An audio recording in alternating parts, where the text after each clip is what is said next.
Namaste all. So we'll just give us few more seconds. Yes.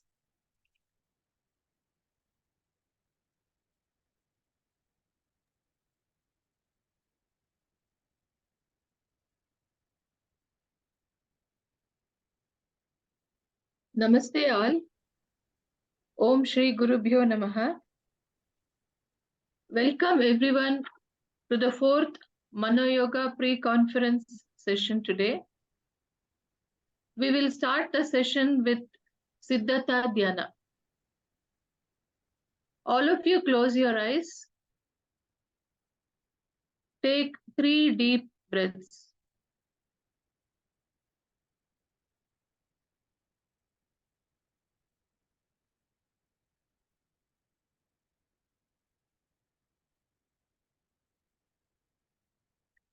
Observe your body from head to toe.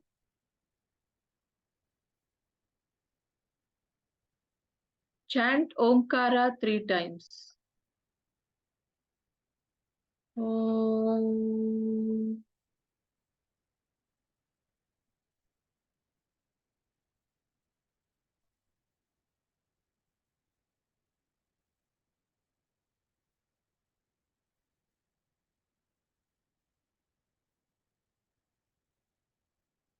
Om. Om.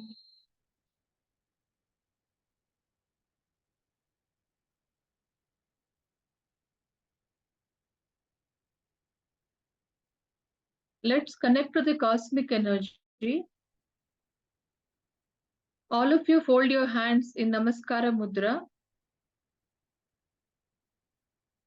Let's all chant Asatoma. Asatoma Sadgamaya Tamasoma Jyotirgamaya Mrutyorma Amrutangamaya. Om Shanti Shanti Shanti. Let's put a sankalpa. May this session help us to understand the ancient yogic wisdom and lead to self-transformation. Now let's connect to all the masters, take their blessings. Let's all chant Guru Sthiti. Om Agnanatimirandasya Gnananjanashalakaya Chakshurunmilitam Yena Tasmai Shri Guruve Namaha.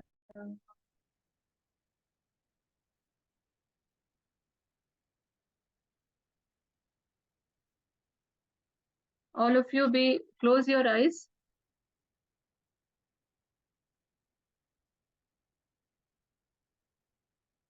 For a few minutes be in silence. Now relax your hands.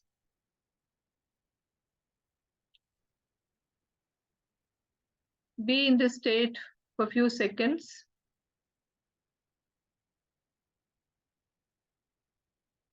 Take a deep breath.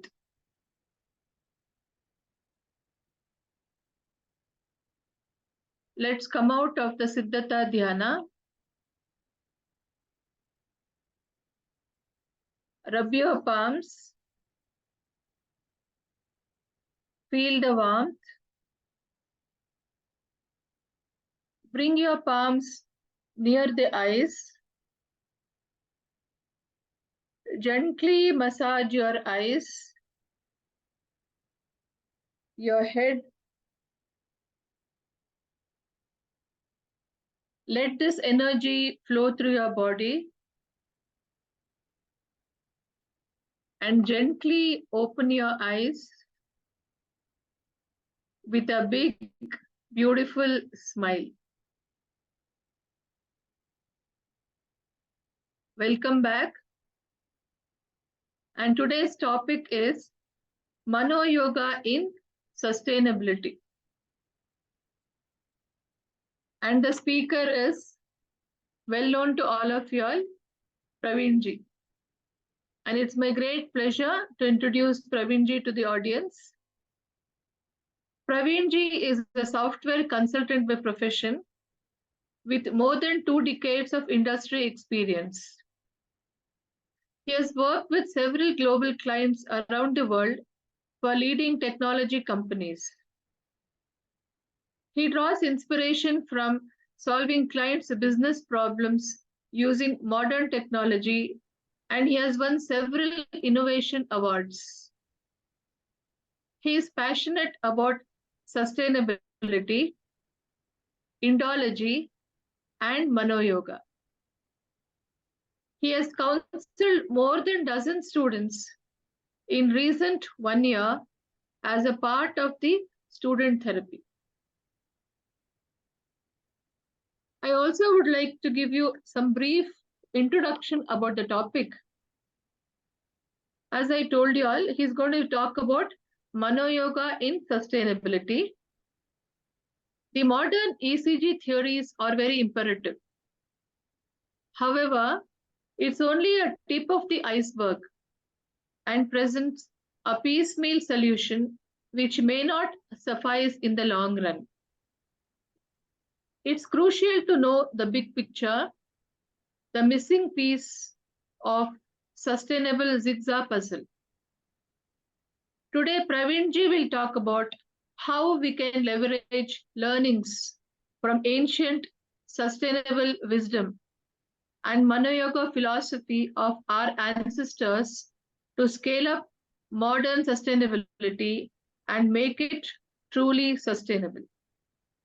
With this introduction to the topic, over to you, Praveen ji. Thank you, Dr. Shobharani ji. I liked your last line. How do we, make sustainable, truly sustainable in the long run? So let me share my screen. And you can please confirm if my screen is visible. Yes, it is. Okay. Please go All ahead. right. So, so this is how we have organized today's session. Summary in 60 seconds. That's the elevator pitch. I'll just extend what you just mentioned, Shobhaji. Yeah. Then what is ESG, right? Sustainability, ESG, are they one and the same? Why should we even care? And then why is ESG in its current way not truly sustainable in the long run? Then, we talk about the solution, Vedic sustainability. This is the knight in the shining armor. And what are its building blocks? And then what's in it for me? What should we be doing? What is the call for action? I think I request the participants to start putting in your questions in the chat as and when you get question. As and when something arises in your mind, and Dr. Shobharani will consolidate some of your questions, and she will bring it up as we get to the conversation. Yeah, I forgot to mention that the session will last for about 1 hour. And please take your pen and paper and jot down the points. And as Praveen ji said, put your questions in the chat box. I'll be more than happy to read it out and get you the answers from Praveen ji. Thank you. Okay. So this is the summary. ESG is environment, social, and corporate governance. That's the short form abbreviation of ESG. And while the modern ESG theories are very important, it's only a tip of the iceberg. Iceberg, 10% is what is really visible, 90% is really under the surface of the water. And therefore, it provides only a small piece of the solution. It may not really suffice in the long run. And it's very important to actually dig down and see what are the missing pieces and how do you bring it together. And yes, we don't need to reinvent the wheel. We are blessed. We just need to leverage learnings from our ancient sustainable wisdom, which has been passed on by our ancestors. reimagine it in the new modern context. And this is where ManoYoga philosophy will come into picture. This will include some of the core elements such as personification with the right emotions, and in terms of dealing with the elements of nature, and celebrate life complying with the four purusharthas, which is the very purpose of human life: dharma, artha, kama, moksha. And eventually, we keep saying we are a global village, but the concept of Vasudhaiva Kutumbakam, actually, it was originated here. So these are all not alien to us. So this is in a snippet of the summary. Now let me quickly walk you through one by one. Yes, ESG, right? So ESG is environmental, social, and corporate governance. It's a set of aspects considered when investing in companies, businesses, that recommends to address the environmental issues, social issues, corporate governance into account. I mean, this is the what do you call a formal definition. And interestingly, long ever since we can imagine, the whole CSR existed in most of the companies in some way or the other. And then when ESG was formally brought in, many businesses were forced to start reporting their sustainability. I mean, they had to comply to it and start publishing reports. And the companies were graded in terms of their compliance to it. And then United Nations, right? They came up with SDG, Sustainable Development Goals. These are about 17 goals which they have arranged for environment, social, and governance. For example, if you're talking about environment, it's all about life under the sea, and then in terms of clean water. And when it comes to social, it's all about no poverty, education, access to sanitation. Governance is all about inclusion, diversity, the transparency. So this is I mean, this is now actually mandated. And just like you have to file your the companies will have to file their financial returns, right? Audited. So likewise, this is a mandate. And I think by 2030, the United Nations wants to kind of achieve significant progress in terms of all of these goals. So now, what is the problem, right? The problem is this doesn't come free, in the sense when we talk about ESG, the companies will have to spend significant amount of time in terms of in going after the data. For instance, when we talk about environment, right, you have to look at, first and foremost, do I have sufficient data to talk about, what is my carbon CO2 carbon emissions, whether it's from direct emissions, indirect emissions, how much of it is coming from the downstreams, from my suppliers who are part of my whole supply chain, and am I capturing it in the right way?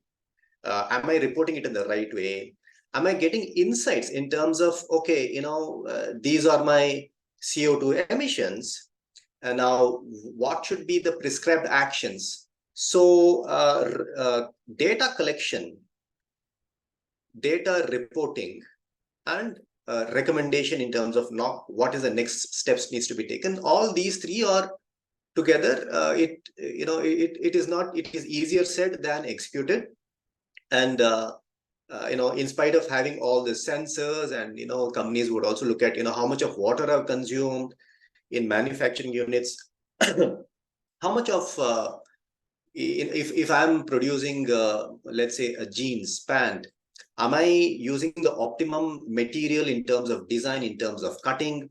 Am I allowing for customers to bring back their old jeans and then give them some points, credit points, so that there is a recyclability built in? So this is something very crucial, and since it's now pushed down the throat, companies are forced to, one is they're still struggling in terms of standardization, in terms of capturing all these data points, reporting, but at the same time, they're also finding means to manipulate the system. We call it as a greenwashing, just like we say whitewash. Greenwashing is all about misleading statements, and in terms of quoting what is the impact they're going to make. Recently, I think Coca-Cola and some of these companies, as you can see, right, they were in news, because they said that whatever bottles they're using in terms of the soft drinks is 100% recyclable. But when they put a lot of spotlight, and they advertise it in very big, and all of us, many of us would love to go ahead and buy it. But then when you look at it, right, they're suppressing the facts that, hey, what about the cap? Is it recyclable? What about the plastic wrapper which goes around it, and is it recyclable? The answer is no. And these are the things they conveniently hide. And likewise, I think HSBC, these are all in the public news. I've quoted the links. They said that we are giving green finance. They're financing a lot of sustainable projects, but at the same time, they did not reveal to what extent their finances towards carbon guzzling oil and gas related projects went up. So it's like telling them part truth, just like we say, right, in Mahabharata, Lord, I think you all remember Ashwatthamo Hataha Kunjaraha. Kunjara was said in a silent way. So that's a metaphor I can give at the best. So in summary, this modern ESG, while the intent is good, feasibility wise, it poses challenges. So what is the solution? So the solution is the Vedic sustainability. And this is where I'll just shift to my others. I have a Word document which gives a better visibility. Let me go there. Okay, here it comes.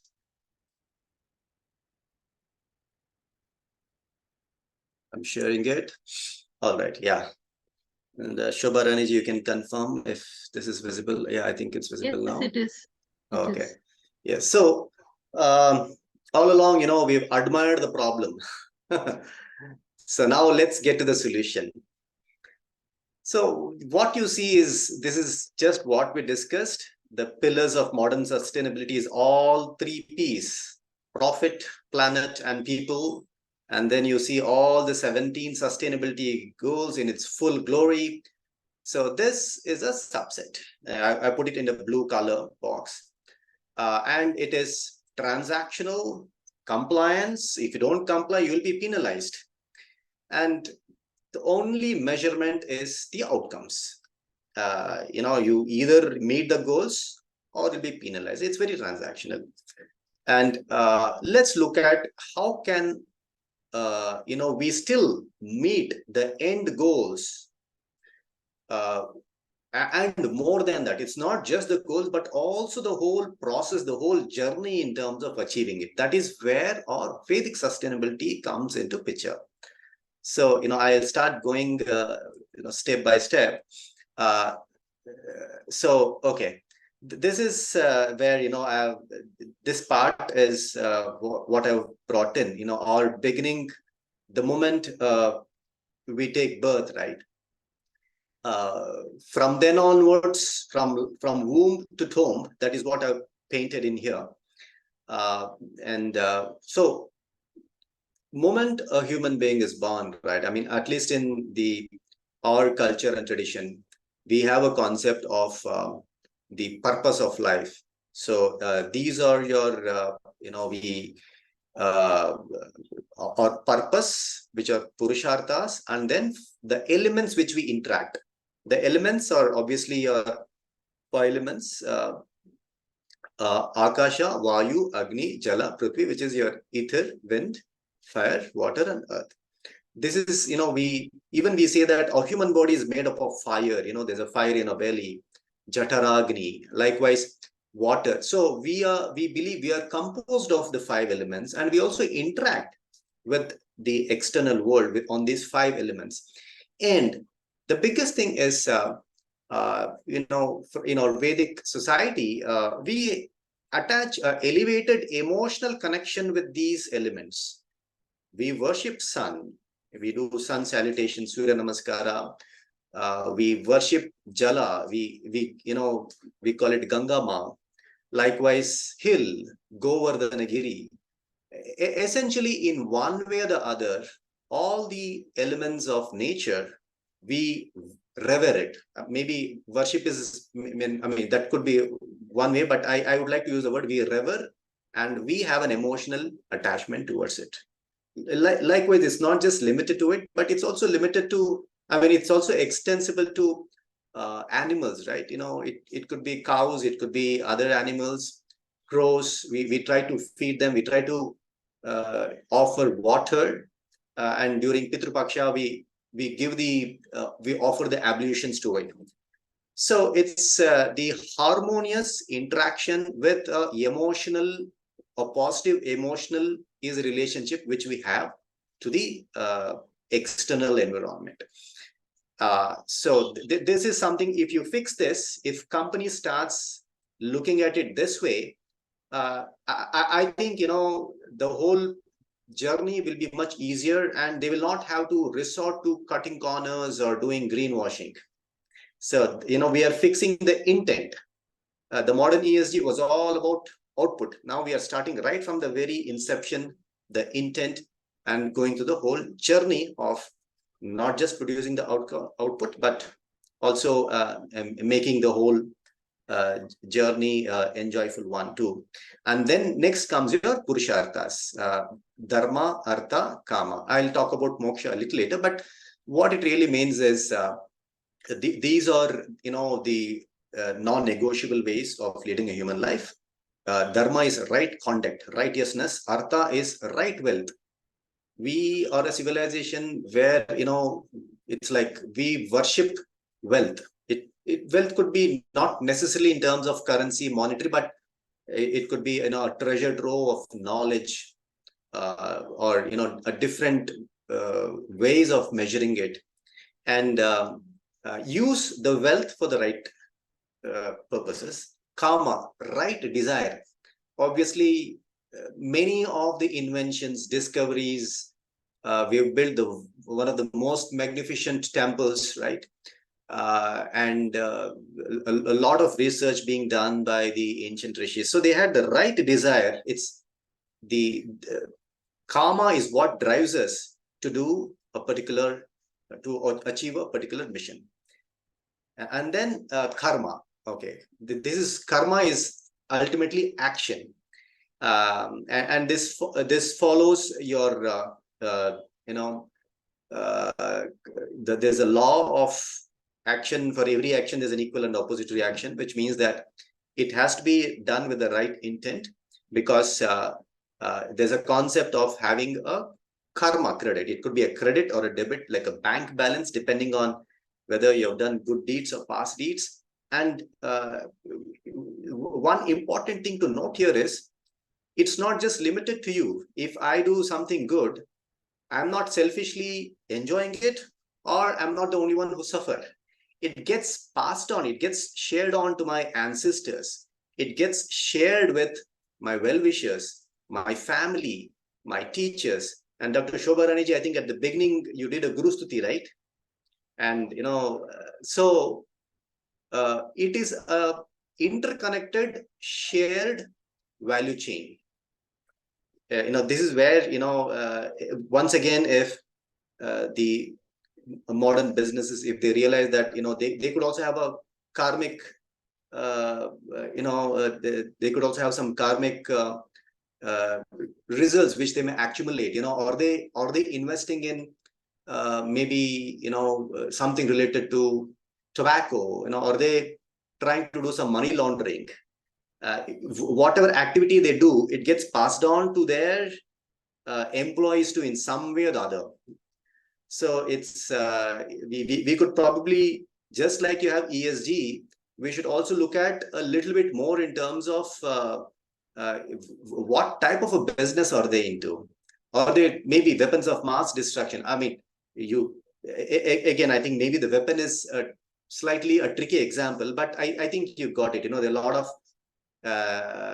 businesses which is not good for the mankind, or corporates performing it as part of the business, and by doing so, do they realize that they're also accumulating some of the karma at the organization level, which not just they, but also their employees will have to start paying for it. And and then of course, to do karma, you governing laws, these are all your law of attraction, law of visualization. These are very much needed. These are the driving forces for, you yata drushti tata shrushti. Sorry, yata drushti tata shrushti. Yes. So it essentially says that you first build it in your mind, and then you build it externally. And this is what really drives us to execute using the right creativity. And then you also have a lot of enablers. You just like, not just the ancient wisdom, but also all of your modern technologies and tools which you have should be leveraged. For example, I mean, there are companies who use space images to look at, how, if you have a fire, maybe you have a lot of forest fire scenarios being reported, right from Australia all the way to California.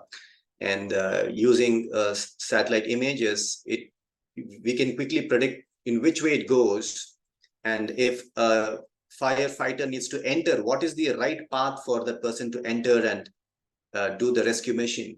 Likewise, ability to look at monitoring your debris and so on and so forth. We are also using drones to accelerate planting saplings. So these are all something which we should definitely leverage so that we can do more with less, right? So this is in terms of the karma. And then, yes, I mean, when your time comes, Kala is the time, and we also worship Kala, Mahakaleshwara in Ujjaini. So which means that we need to spend every minute, every minute counts. And Kala is a separate subject. I mean, I think our ancient yogis were able to have units of time ranging from seconds to even milliseconds, but also to not just year, but it would also get into several millions of years by using of units such as Yuga, Kalpa, and Mahakalpa, and things like that. I mean, if you have a unit, that means it is meant for usage.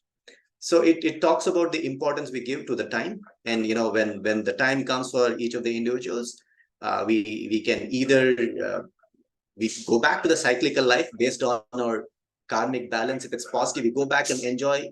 And we need to do that along with our whole associations of our ancestors or whoever it is. And likewise, if it's a negative, you have to go there and suffer. And when it balances is when you attain the moksha or nirvana.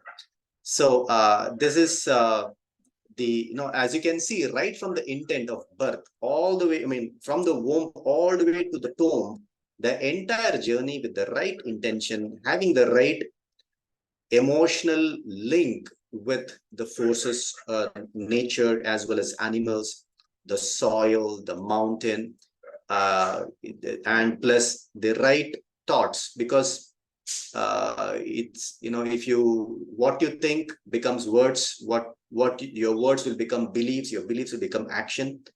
The right mindset in terms of using the right the artha, kama, moksha in the right way, and understanding that, whatever we do, it's not just me who's accountable. I'm accountable for my family, for my community, and for my society, and for the whole earth. So you have a shared responsibility. I think when these come into the picture, this gives a more holistic view, and your output is just a number. If you follow the process, output will come automatically. So this is how I believe our modern sustainability can be completed. It could be complemented using the Vedic philosophy of ManoYoga. I mean, the reason why I'm putting ManoYoga is ultimately everything is your intent, which is the right mindset. So I'll go back to the slide. In the meantime, Dr. Shubharani, just let me know if there are any more questions. I can probably pick it up. Otherwise, yes, I I'm can just continue. checking. I'm just checking the chat box.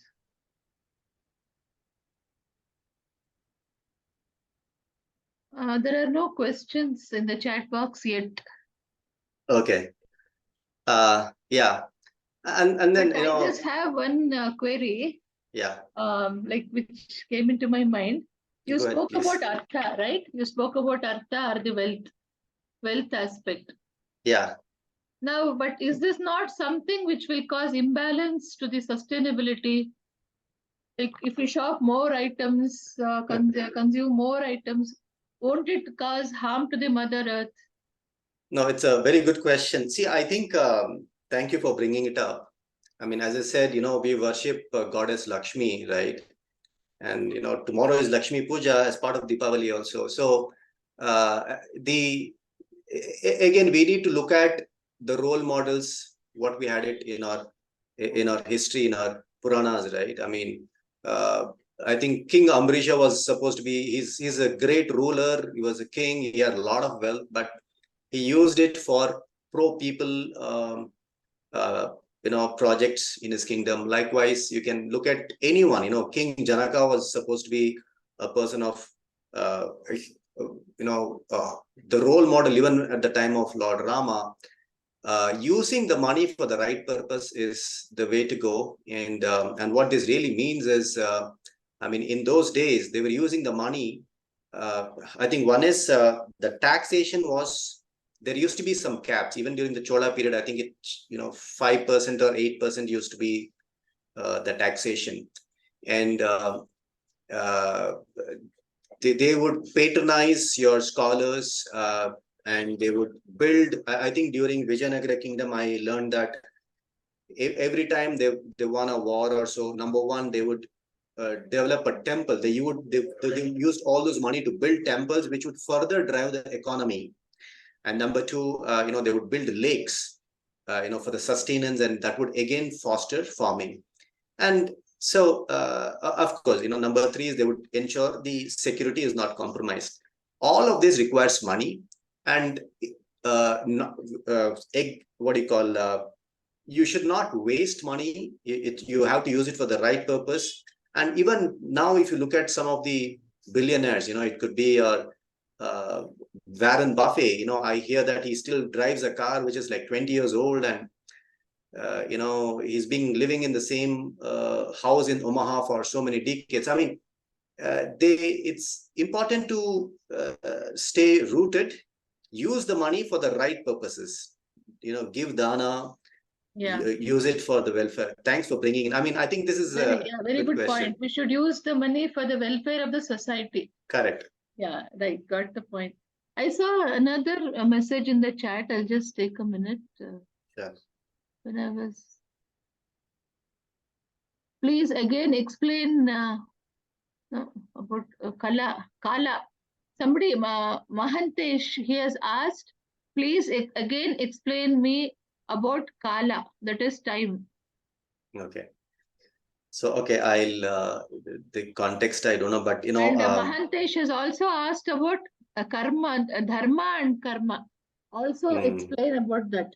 So he wants explanation about Kala, dharma and karma. Sure. Let me summarize. Thank you, Mahantesh, for asking. So I'll start with dharma in the same sequential form. This is all about righteousness. It is, we always think that, okay, it is very easy to be righteous, but it is a virtue, ability to, one is having the right intent and being in the uh, uh, right profession, which adds value to the society.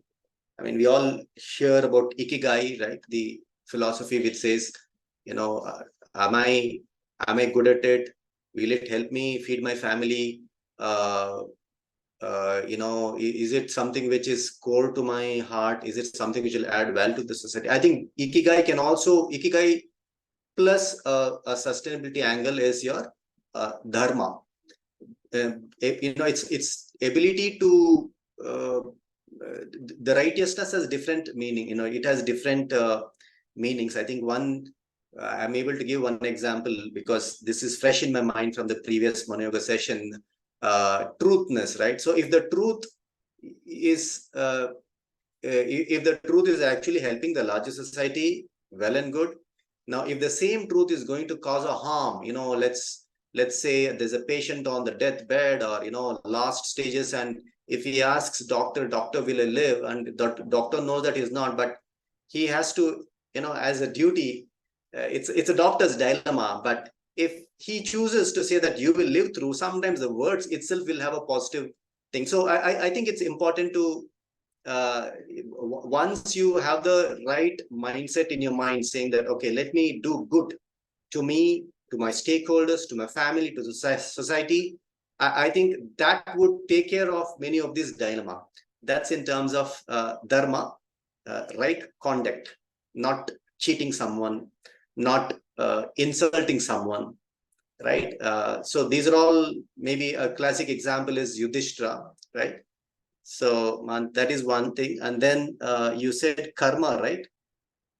Yeah, he asked Karma, about karma also. karma. Yeah. So karma is actually that is my favorite topic, and it requires a lot more time. But karma is action. Everything we do, right? Sometimes it's not necessarily a physical activity.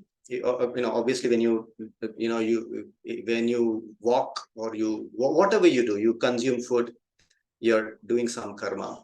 But even the thought, if you are thinking negatively about somebody else or thinking badly about even yourself, you something you may not necessarily do. You may have a customer in front of you, and your mind may say, hey, let me ask for more money, let me triple my profit, and you go with that intent, though you may not really do the transaction. The moment you have those, right, that could also shaken up some of your karmic accounts.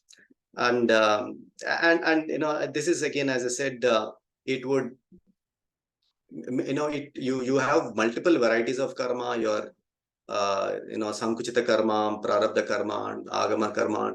Some, what again, this is something which I've read every, I think, whenever a person takes birth, there's already a pre-allotted karma saying that you are capable of maybe burning maybe 20%. Take this 20%, burn it out. And then it's important to ensure that at least those who are knowledgeable, right? Many of us, we realize it at some point in time or not. From then onwards, we should ensure that we don't try to do negative karma, for which we have to take a lot more time to balance it out. So whatever we do, I think we need to be aware. Is this something which I will have to suffer? My family has to suffer? My associates will have to suffer? Or is it something which will credit them? So whatever we do with an awareness, if we do, I think that will take care of it. And then kala is, again, nobody, time and tide waits for none. This is there is a measurement part which I spoke of, but that is more of that would get into Vedic astronomy. That's a separate topic on its own. But in short, it's all about I said purusharthas, right? The very purpose what is our purpose of existence, and ensuring that or time is limited. Spend time wisely. Use your modern technologies to your benefit. I mean, like I said, we have examples within our own country where someone has single-handedly built a rainforest, I think in Assam or so.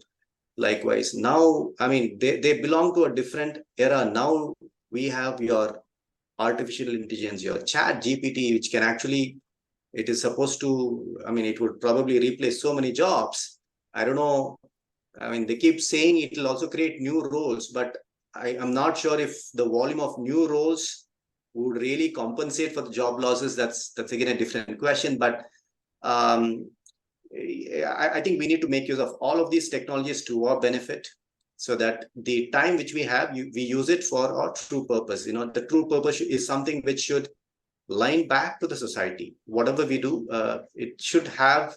If I'm working for a technology company trying to help a customer, and if that customer is, let's say, is a retailer, maybe someone like a retail chain, you know, and I need to be in a mode wherein it's like, you know, I'm trying to help their end consumers who may be a large number of them, necessarily from the lower part of the pyramid. Maybe what I do, if I do it well, my client, you know, the retailer may actually save some money, and that money he can give it back to the end consumer through discounts and so on. I mean, there are multiple ways of thinking at it, but essentially it's freeing up your time. Use the time wisely. Do volunteers or do something which, you know, at the end of the day, as an individual, we feel proud of. Praveen ji, thank you for answering that. But when you are talking about karma, some other thought has come to me, which I want to clarify. So when you talk about karma, it's easy to understand within our family and our first circle of friends. But how do you scale it up and understand from a corporation or industry or business perspective? Okay, so yeah. Right. I think it's another good question. You know, most of the time we keep saying that, you know, even if you're talking about weddings, we say there is some Runanubandha, you know, I got married to her whatsoever because of some linkages. Likewise, it's easy, and it's kind of very normal. In the corporate, as I said, you would have some forbidden businesses, right? And for example, you know, if that it could liquor, be liquor could be one, your tobacco consumption, your intoxication, maybe excess of animal killing. Some amount of animal killing is a moderate, is still okay, because you need to have a balance. So companies who do this, see, again, we cannot eliminate, but it has to be moderate, because I'm able to relate to one story. I'm not able to get the name of the character, but you know the story goes like this. One of the rishis who was sitting under a tree, right? You know, he wakes up and he looks at a bird, and the bird is burned to ashes. And then, you know, he goes. Kaushika Muni, I think. So I think the whole part of it is, you know, he goes to a lady's place, and you know, she'll be serving her husband, and she says, hey, you know, I know what you did, but you can't burn me like a bird. And he gets even more surprised. She says, okay, I got these powers because of the sadhana I'm doing with my family, but my guru is here. You go. She gives the direction to the guru, and the guru turns out to be a butcher. So, and he says that, you know, when I kill animals, I kill with love. I kill with the intention that, okay, I'm, you know, I don't kill excessively, and whenever I kill it with the right intention, so that you know, the animal can actually take a better life. It could get promoted to a better life. So likewise, I think, you know, companies who are into meat processing, your alcohol, tobacco, they may have to do it in a moderation, and at the same time they have to find some alternatives. For example, for your, you know, the meat processing, now you're having plant-based meat, which is organically grown. So that's a good example. Otherwise, they would definitely incur some of the karmic points, and it would mainly get accumulated at the top layer. For example, if you have a security person, someone who's driving a car, a bus for that company, he may not get so much of karmic baggage, or maybe he may be completely insulated, but someone at the managerial level, someone at a decision-making level, authority level, who's calling the shots in terms of the volume and business, they would definitely, in my view, get some of these negative credits. It's an interesting topic, but I'm just Thank you so much. I think we're running out of time. I think you need to complete. I'll just close out 2 more slides I have, and then we can take some more questions. Sure. So the whole thing which we keep hearing is the circular economy, which essentially says that what you take in, right? You if you're manufacturing something, you take the raw materials, you design, you process, you distribute, you consume, and then it's a perfect life cycle. So if it is circular, which means that you almost reuse or you reduce or it goes back. Essentially, zero waste is the concept of the whole circular economy. And that's the framework. But on the right hand side, as you can see, right, we have this classic example in Dharmasthala, Karnataka, where they feed several thousands of people. And even I go there, and I'm always attracted towards the prasadam they serve. Number one, they keep saying, don't waste prasadam. Which means that you are ensuring that the wastage is less on the plate. It's actually the plantain leaf or whatever they give. And secondly, whatever little kitchen waste is there, that also the reuse, in the sense they go ahead, they put it in terms of the manure, and they locally, some of the vegetables they grow locally. So we've been having this kind of a circular economy in our own civilization, in our own culture, before the term circular economy was even coined. Likewise, when you have food, when you honor the food, you keep saying Annadata Sukhi Bhava, which means that you're offering gratitude to the farmers, you're offering gratitude towards the person who paid money, the person who cooked, the person who served, right? The whole value chain. This again goes back to the concept of accountability, shared accountability with the society. This is something which we have to start recognizing it. We take things for granted, but the more we recognize and the more we formally communicate, it would help our generation to say that, hey, don't start preaching us. We've been following ESG for thousands of years. That's the thing.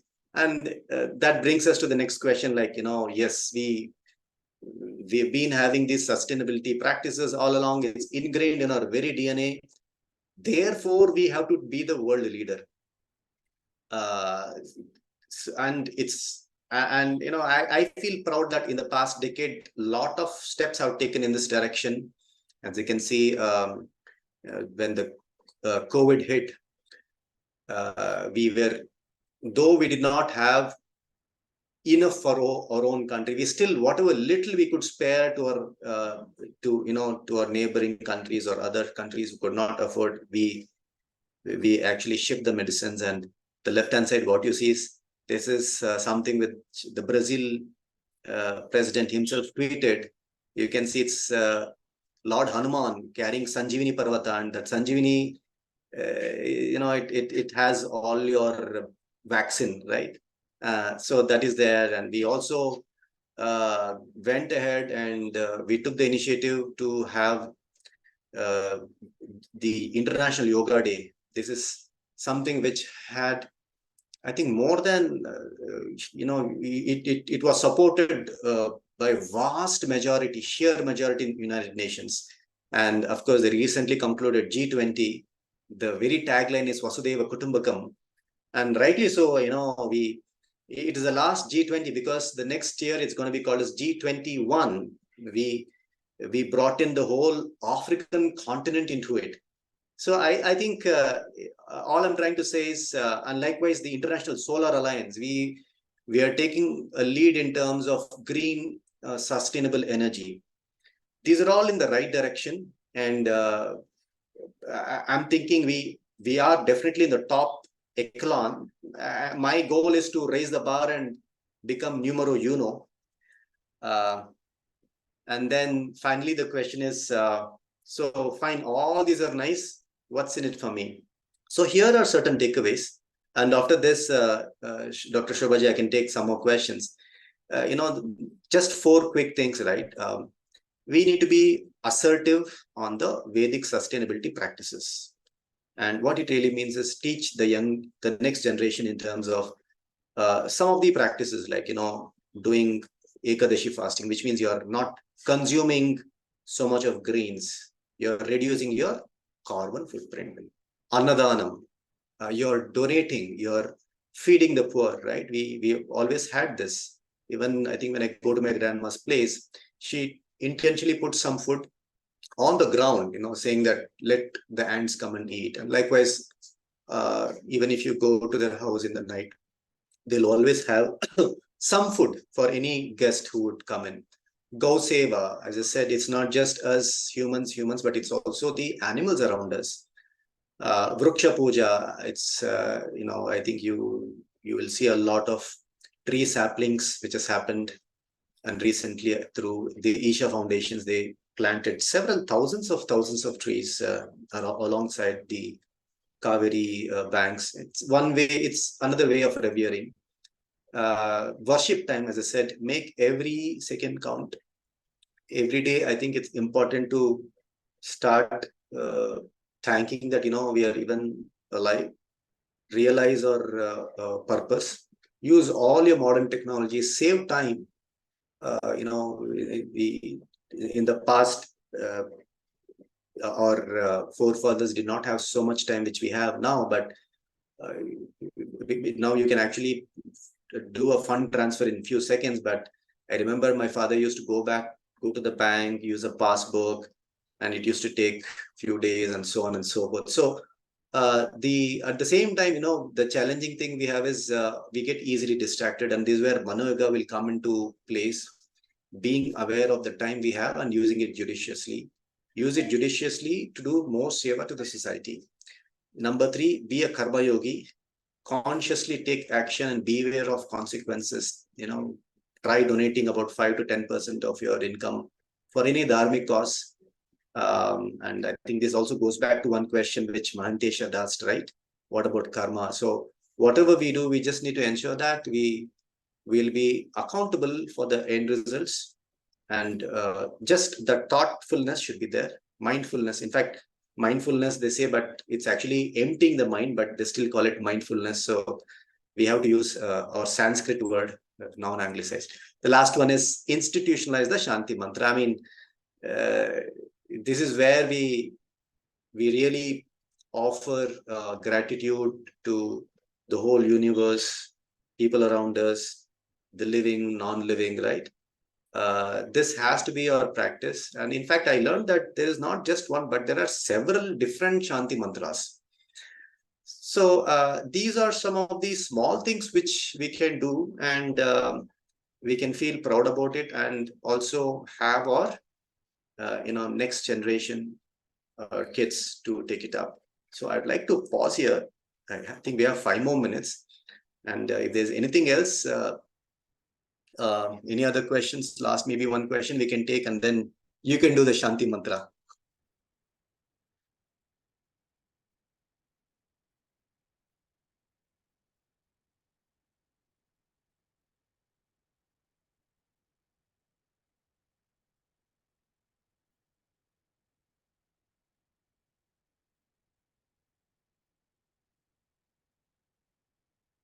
You're on mute, Dr. Shobharani. We can't hear you. Okay, sorry. There is one question that has come to me. Using too much of modern technologies like AI, Chat GPT, what will be the impact on society?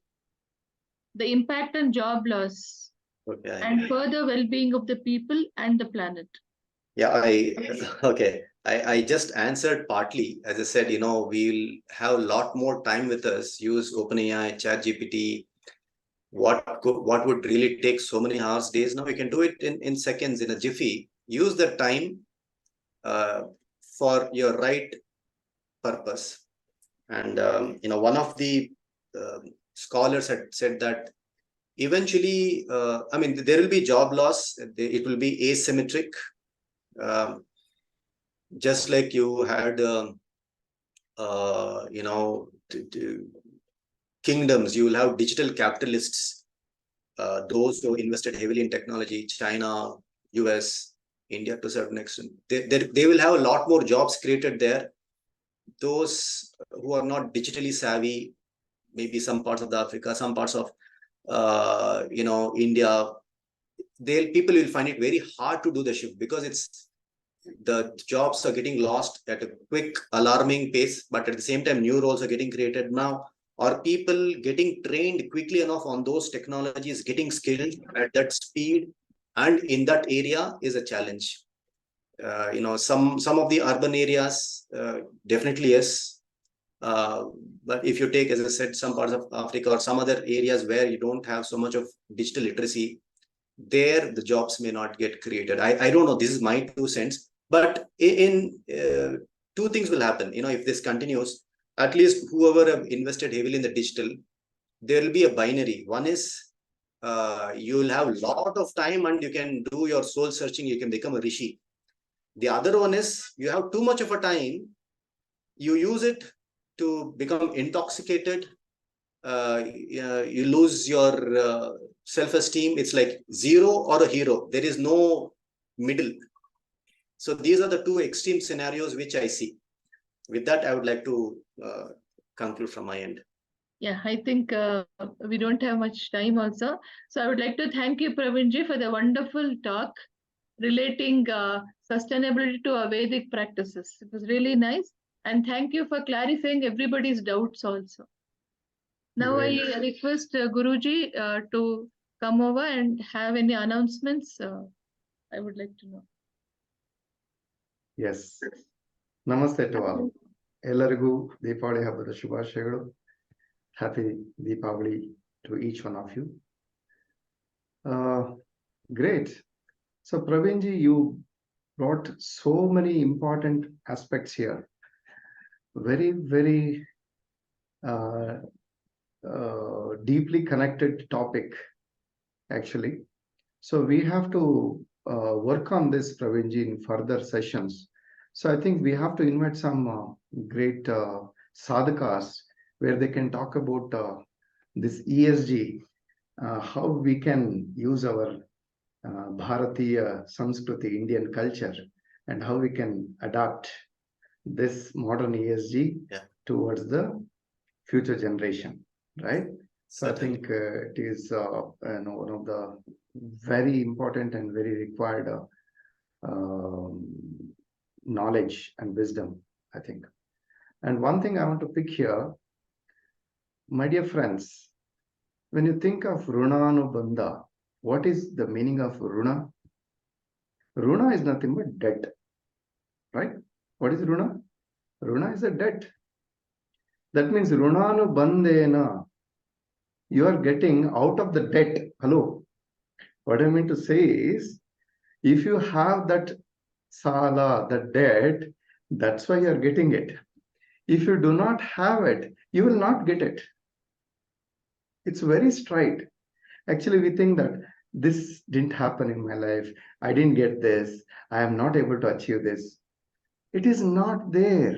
You do not have that Runa. See, that's what they say, no? Another Runa. Okay. If you have that, you will be keep traveling to different places to experience it. Okay. So if you think, okay, this is only my family. Okay, I have some few, dozens of family members. And what about the, other part of the world? There are so many people are, staying in this world. And are they not my family? See, right now I'm connected to the family idea where I'm closely connected with these dozens of people. And I call it as the cousins, my, uncle, my dad. See, this is a, closely connected. But think about it. Because of debt, karma debt, karmic accounts, I'm connected to this. So if you have Runa, then you have to experience it. If you do not have Runa, nothing to experience. What is Runa in another way? It's a memory. Hello, it's a memory. We are carrying that memory from the past. And because of that memory, we get attracted to all these things. Again, we are doing the same mistake in this life by making more Runa. Matte sala ಮಾಡ್ತಾ ಇದೀವಿ. We are creating more debts here actually. That's nothing but karma. So all these things are connected. So if you want to be Runa Mukta, what is that? Runa Mukta. That is a liberation. That is a realization. If you realize what is karma for you, what is karma for you, what is artha for you, if you realize that, then you have a clarity how to come out of that Runa. Runa, ಕೆಲವೊಂದೆಲ್ಲ ಋಣ ತೀರ್ಸಕ್ಕಾಗಲ್ಲ. We cannot release some debts. That's what we say. No, it's not like that. It's a journey of karma. We have to realize, we have to cleanse, we have to heal our memories. That's what is ManoYoga. In ManoYoga, we will start understanding what is the real identity, what is the real requirement of this life, and how I can help myself to understand this life, and what is this journey is about. Is this journey is about just taking birth and getting into academic experience, then finding a job, then getting into married life and having kids? No, it's more than that. It's more than that, beyond that. That's what actually we have to understand. And the very beautiful topic, what ESG is also connected to karma cleansing. So we have to work on that, because in that one topic comes process. If you follow the process, it's easy to come out of it. Actually, Praveenji, you told, if you follow the process, everything will be automatic.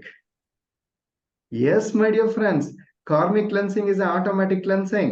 You have to work on that. Automatically it will cleanse. And right now we think a lot of things is there in my life to do. That is, again, the memory which is there in you is triggering and telling that is a Runa, you have to finish it. And you can release the Runa in two ways, either in the physical reality or in the mental plane. That's why there are two types of pujas. One is Manasa Puja, another one is the puja which we do physically. If you start doing Manasa Puja, which is better than the physical puja, what you're doing, that's what the sadhaka says. The yogi says.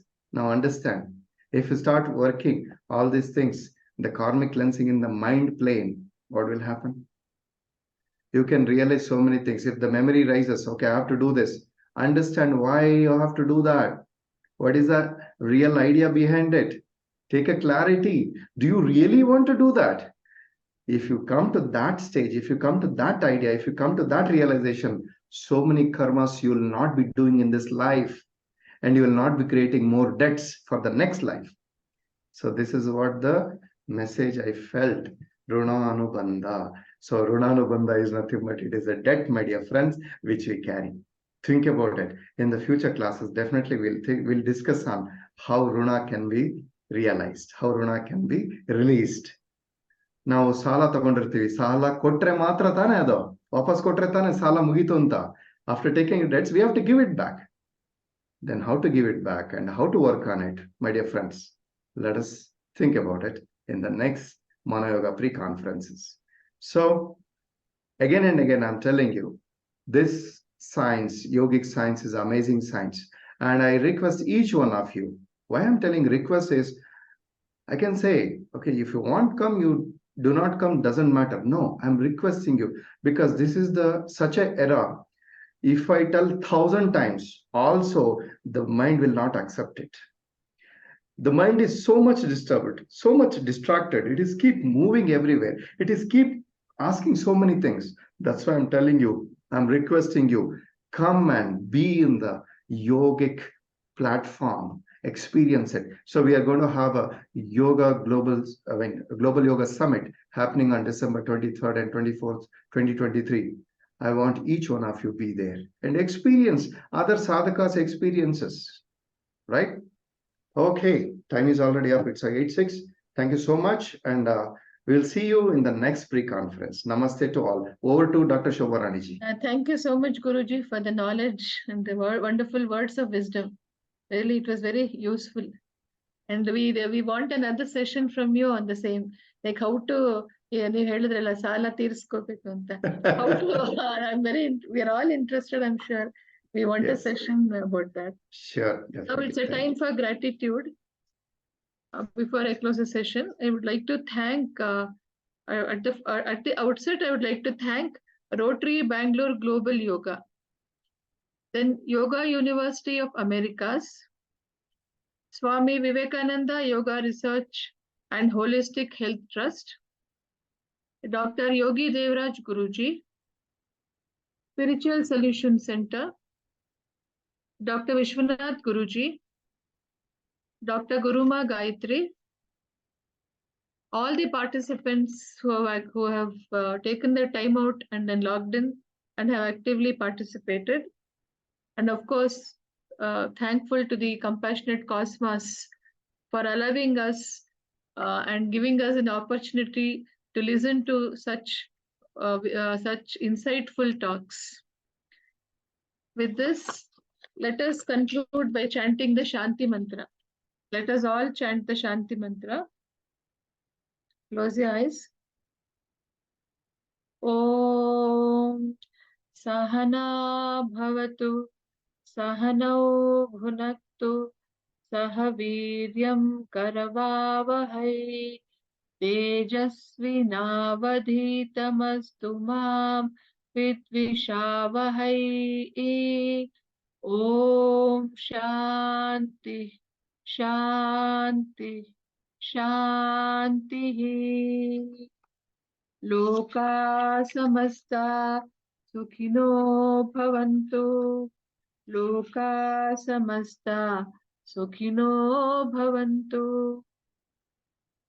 Thank you once again, everyone. We will meet you all again on the next Saturday in the next pre-conference seminar. Thank you.